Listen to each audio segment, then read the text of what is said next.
Bonjour, peuple du Seigneur, chers frères et sœurs en Christ, je viens ce matin encore une fois vous bénir. Alors, nous voici encore rassemblés donc, dans notre traditionnel programme, donc l'émission La Minute de la Parole. Aujourd'hui, nous développerons donc le thème sur l'obéissance qui conduit au miracle. L'obéissance qui conduit au miracle. Alors, avant de rentrer donc dans notre sujet, je vous invite à la prière. Donc, veillons nous incliner, nous allons prier. Père, je viens dans le nom de Jésus, Seigneur, te recommander, Seigneur, cette minute de la parole. Ce sont des moments que tu as choisis, Seigneur, pour édifier, Seigneur, la foi de tes enfants, pour les bâtir, Seigneur.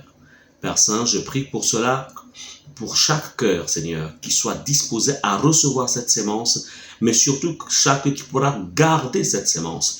Je me lève contre les plans des ténèbres ou les esprits méchants qui empêcheront, qui voudront, Seigneur, créer une forme de distraction, empêchant, Seigneur, tes enfants d'être concentrés, Seigneur, à cette nourriture spirituelle, parce que ta parole, Seigneur, c'est un pain, c'est le pain, c'est le pain de vie.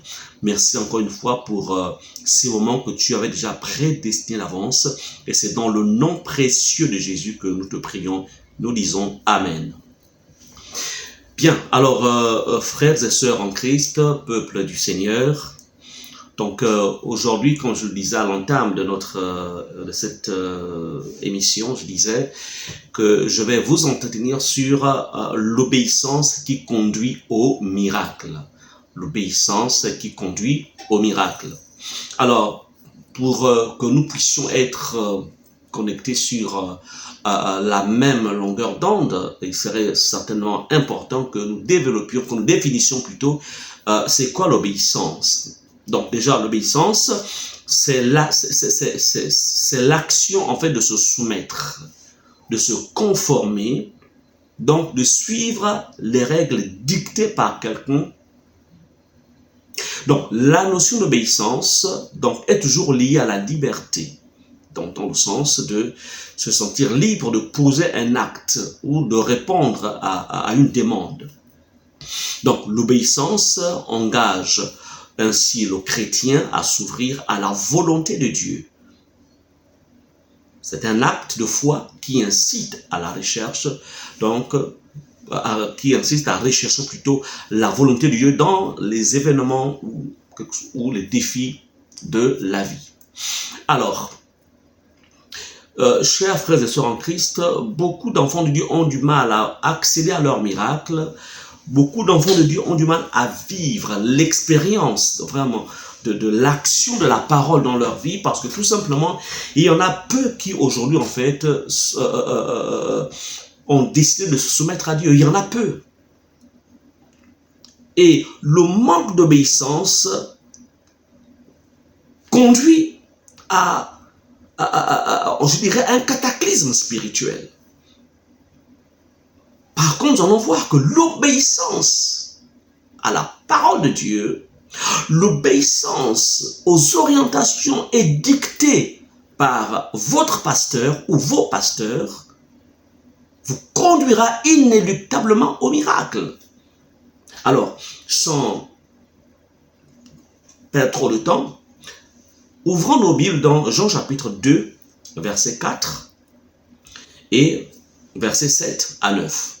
Je reprends Jean chapitre 2, verset 4 et nous dirons aussi la suite dans le verset 7 à 9. Alors, Jésus ici, pour que vous compreniez mieux, vous puissiez comprendre de quoi est-il question. Donc, Jésus en fait est invité à un mariage, donc aux noces de Cana. Donc, il est invité, donc...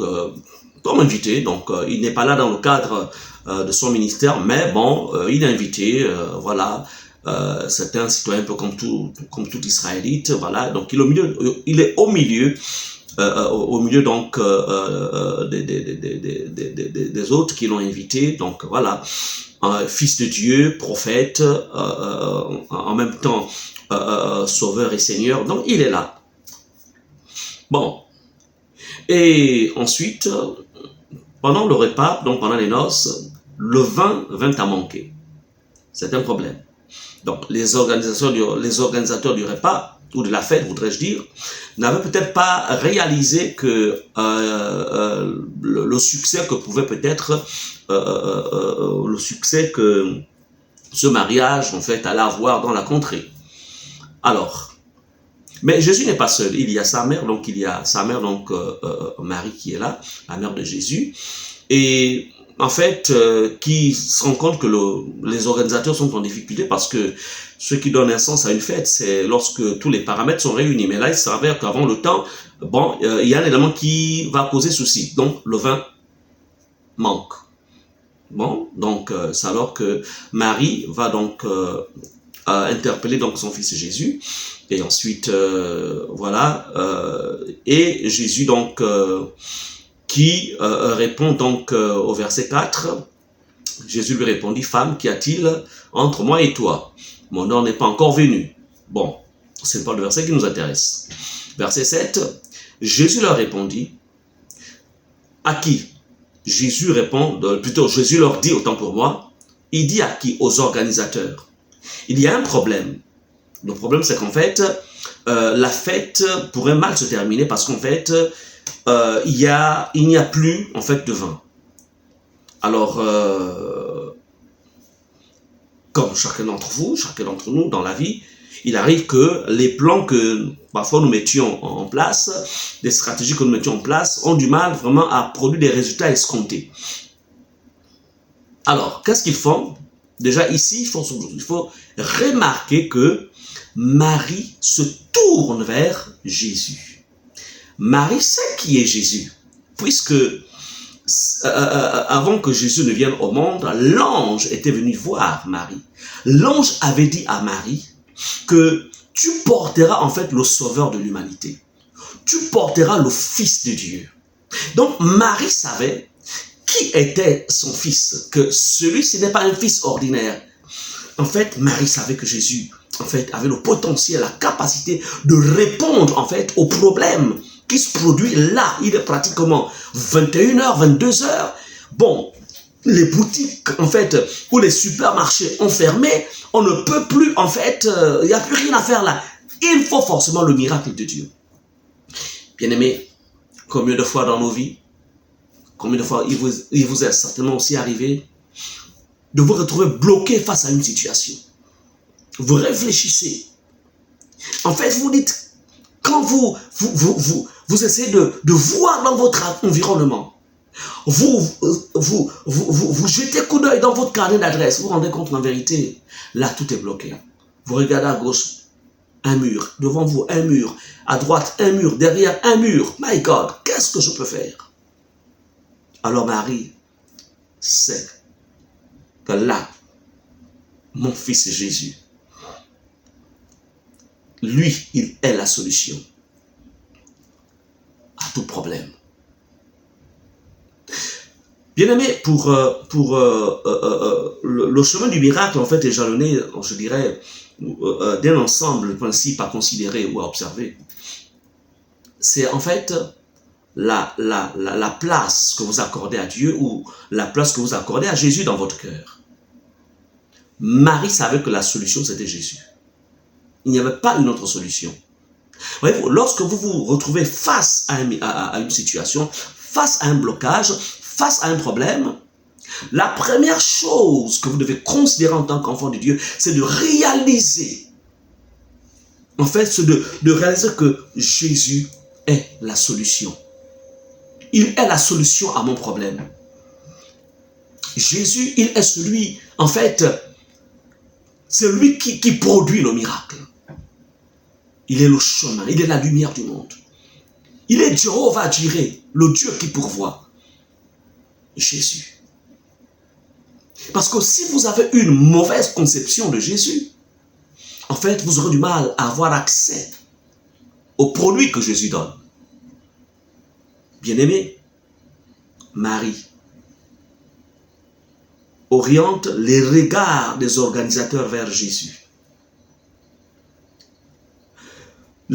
En fait, Marie aurait pu dire aux organisateurs, allez-y voir peut-être tel, allez-y au coin de la rue, vous frappez à la porte, je connais tel commerçant qui pourra certainement vous ouvrir la porte.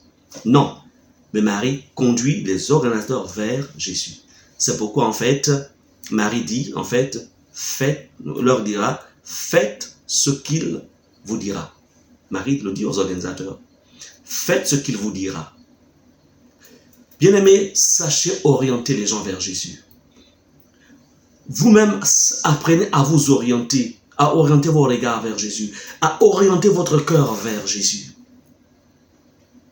Et Jésus, en fait, qui est infiniment bon parce que c'est le Fils de Dieu, c'est Dieu, en fait. Au commencement était la parole était avec Dieu et la parole était Dieu, donc Jésus est Dieu.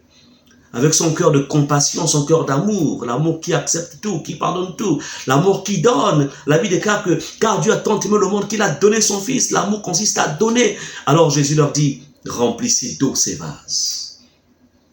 Il dit aux organisateurs, il dit, cette eau-là, ces vases, remplissez-en, mettez-y de l'eau. Mettez-en de l'eau, autant pour moi. Attendez, les organisateurs auraient pu dire, attendez, mais maître, attendez, Jésus, mais c'est de l'eau là. Attendez, c'est... Parce que, mais voyez-vous, en fait, il ne réchigne pas, il ne boude pas, il ne raisonne pas. C'est ça l'obéissance. Donc, comme je disais, l'obéissance consiste à se soumettre. Ici, la volonté de Dieu, c'était qu'il remplisse, en fait, ces vases-là d'eau. Bien-aimé, combien de fois le Seigneur t'a interpellé? Il t'a demandé de faire des choses qui parfois, en fait, dépassent ton entendement. Combien de fois tes pasteurs t'ont donné des orientations, t'ont conseillé, t'ont enseigné. Parfois des choses qui dépassent ton entendement. Mais malheureusement, tu n'as pas obéi.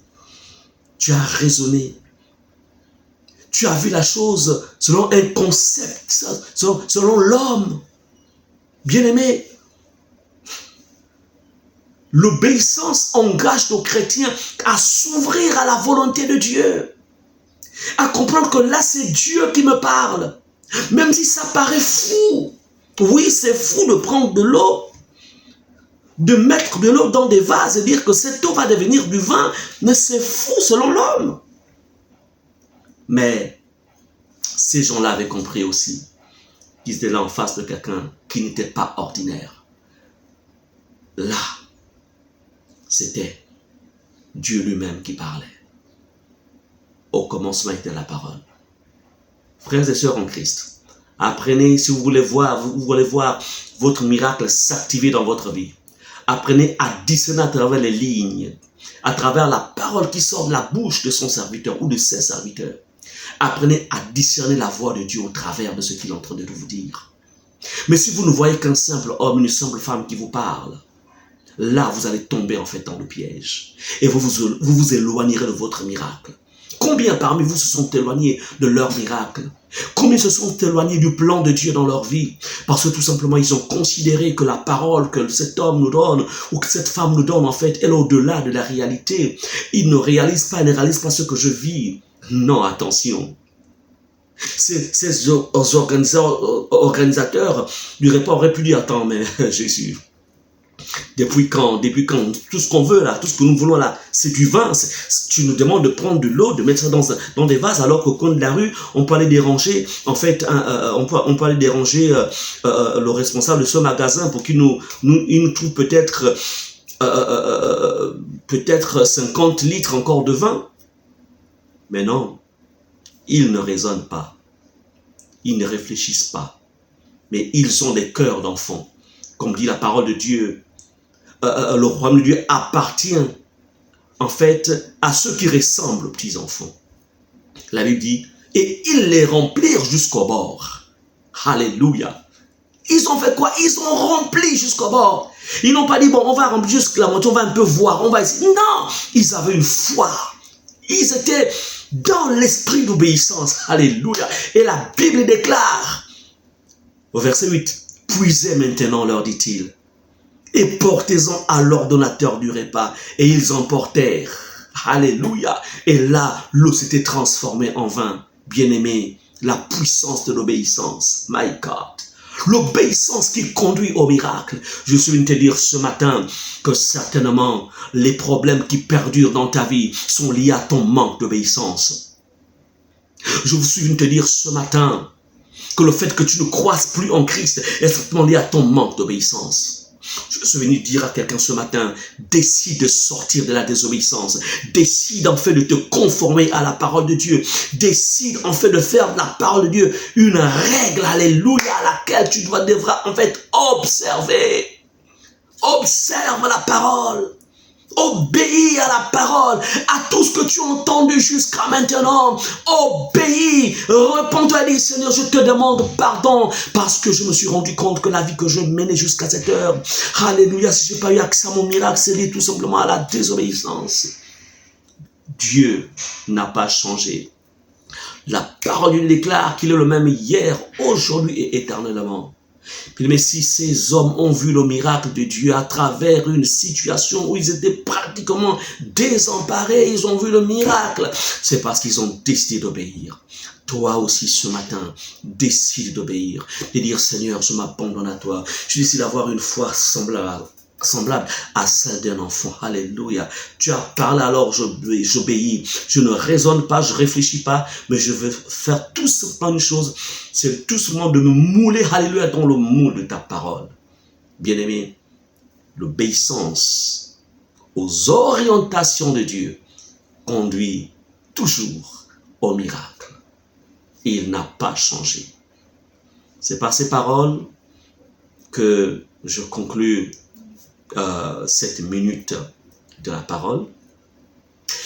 Je vous invite donc ainsi à la prière afin que tout ce qui a été libéré en ce jour puisse vraiment être scellé au fond de vos cœurs et que vous puissiez expérimenter encore une fois la gloire de Dieu dans les jours qui viennent parce qu'il n'a pas changé.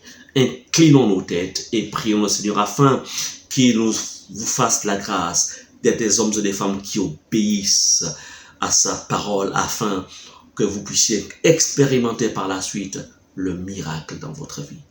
Prions le Seigneur. Je viens encore une fois, Seigneur, te dire merci pour ta parole. Tu es le même hier, aujourd'hui et éternellement, Seigneur.